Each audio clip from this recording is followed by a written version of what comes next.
It may sound ungenerous to throw the emphasis on the negative, but we can fairly say that people who are good at love know, first and foremost, who not to fall in love with.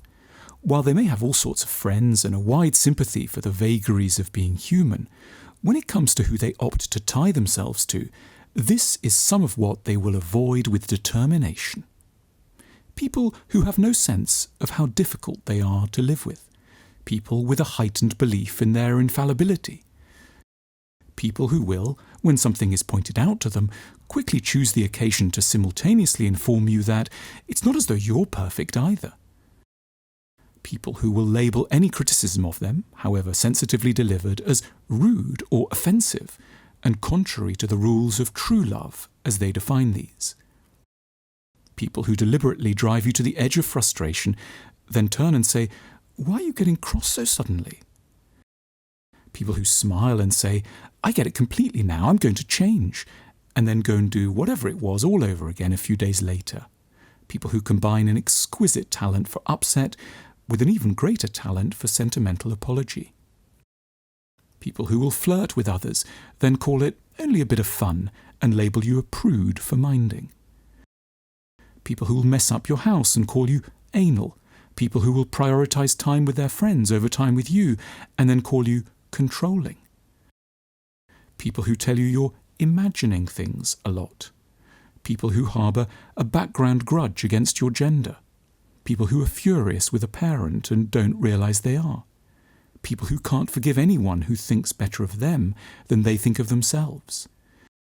People who claim desperately to want a relationship, but are inwardly so committed to distrust, isolation and self-hatred that they aren't in any position really to have one, and yet don't know this of themselves.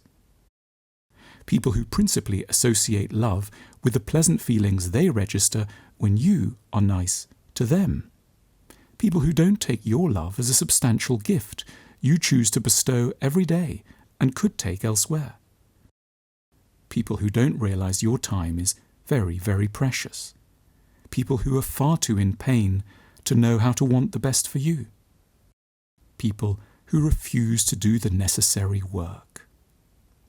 Let's remember, the people in the list above comprise some of the most charming, beautiful, vivacious, seductive characters on the planet.